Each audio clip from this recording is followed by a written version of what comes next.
Joining me now is writer and broadcaster Esther Kraku.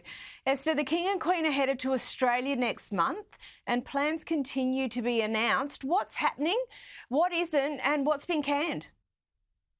So this trip that has been planned for a very long time has been very looked forward to, because it's a first indication that the king is actually getting better. The fact that his doctors even approved this trip is quite something. Now we know the New Zealand leg of the tour is not going to go ahead due to advice from doctors, but the king will spend 3 days in Sydney and Canberra on official events. He'll be touring the naval fleet in Sydney. He's going to meet two renowned cancer researchers in Sydney as well. And the Queen is going to be visiting some of her patronages. We know that she's very passionate about children's literacy and supporting victims of domestic violence. So they're going to be sort of continuing on with the work that they've been doing here, remotely. But we also know that the King is going to conduct a walkabout, which is no longer called a walkabout. It's called an opportunity to meet the public. And now we know that it was first started by Queen Elizabeth in the 1970s on her tour of New Zealand, but the name has had to be changed from walkabout to meeting the public, because apparently it's offensive to some Indigenous groups. Apparently, they use it to indicate someone that's, going on a long journey or doing some sort of rites, initiation rites. So they find that the use of the term to just describe someone, walking about as quite offensive. And it's quite an interesting sort of pivot from the past, because we know that the king's father, Prince Philip, had a lot of infamous gaffes. Remember, he back in 2002, he asked an Indigenous dancer whether they still throw spears at each other, and he also congratulated a hiker in Papua New Guinea for not being eaten by local villagers, which at the time was scandalous. I mean, I look back now and I actually find it quite funny, but obviously back then it was quite a scandal, and we know that the king doesn't want to offend where it's not necessary. He doesn't have the same sort of sharp, witty sense of humor that his father did, which he managed to somehow get away with. I mean, it's incredible that Prince Philip was never cancelled. But these are the plans, and the king is also going to meet with heads of government in Samoa for the Commonwealth Heads of Government Summit. So this is a very anticipated tour, and it's a very positive sign that he's actually able to do this, because we know that he's still undergoing cancer treatment, unlike his daughter-in-law, who this week has announced that she has finally completed her treatment. So we do hope it goes well. We hope that there are no hitches, and it also is a quite important statement of how the king views Australia.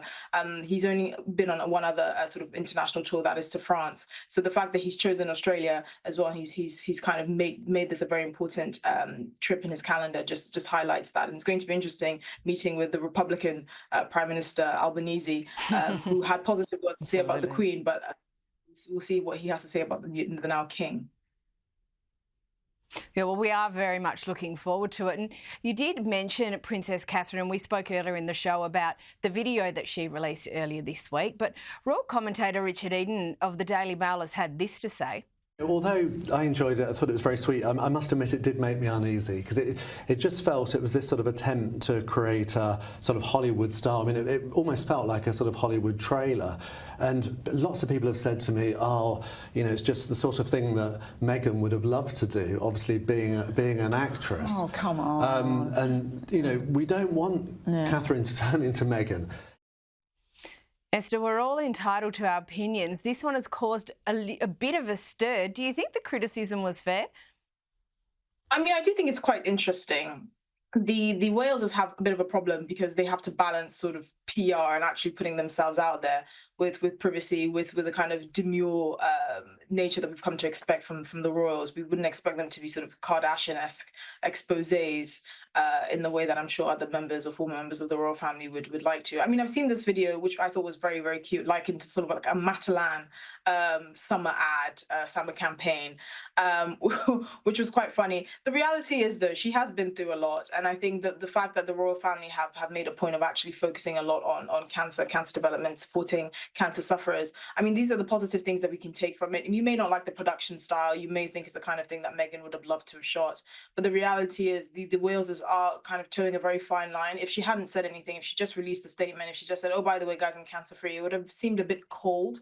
And because there have been so many sort of speculations about where the princess has been, remember earlier in the year, she was subject to awful abuse until she actually came out and announced the fact that she did have cancer, which many celebrities then rode back and felt very bad about, apparently. So I don't think it's necessarily fair, because they're kind of stuck between a rock and a hard place. I do agree that this is the sort of thing that Meghan would have loved to have made, but Meghan is an actress. I think presenting herself and being out there and presenting a certain persona is her bread and butter. And I don't think there's any danger of her becoming like Meghan, one, because they don't speak, and two, because of the acrimonious sort of split between the Sussexes and the royal family. I think this is a bit far-fetched, and I think it's kind of missing the point of the video. Yeah, absolutely. And look, another topic that keeps popping up since you mentioned Meghan is how difficult Meghan is to work for. Now, a couple of strident allegations have been made this week, calling Meghan Duchess difficult and a dictator, fighting words. Why is this all back in the news? Well, because the Sussexes business, organization, Archewell, has struggled with recruitment and certainly retainment. They've lost dozens of employees since its relatively recent launch. And, you know, these kind of rumors that it's actually Meghan that's difficult, it kind of harks back to the fact that members of her own staff, when she was a working member of the royal family, quit. She had quite a high turnover. We know that Prince Harry mentioned in this book that William and him got into a physical altercation over the fact that Meghan was alienating members of her own staff. She was quite demanding and all of that. And you can kind of see where these rumors would come from. Meghan was an actress. You know, she did have her own blog, but she wasn't really known for like managing members of staff. She's never really been a business person. And sort of the human resources, managing human beings aspect of it may be very well lost on her, because when you come from that sort of background, when you are a performer, where you are basically solo, managing staff is actually quite difficult. It's not an easy thing to do. Even for the case of the Waleses, Prince William and Princess Catherine, it's something that has taken a while, because if you've not actually worked in a business environment, if you've not had an actual job, if you've not done a lot of administrative tasks or actually managed people, it's not something that necessarily everyone can fall into. I mean, I know recruitment agencies that actually ask, female-only recruitment agencies that ask, would you like a female boss? And the reason why they do that is because, you know, they know that some female bosses can rub people up the wrong way. Now, we don't know why, but I suspect that's something that Meghan is grappling with. The fact that she hasn't actually managed staff before. She doesn't really have that background. She seems to come from a culture where she thinks that if she's seen as hard or abrasive or aggressive, it's sexist, because it's saying, oh, you'll never say that about a man. But actually, managing people is difficult, and it is a skill in and of itself. And I'm not sure how receptive she is to that. And you can just see that from the high turnover. It seems like no one wants to work for the Sussexes. Yeah, it does seem that way.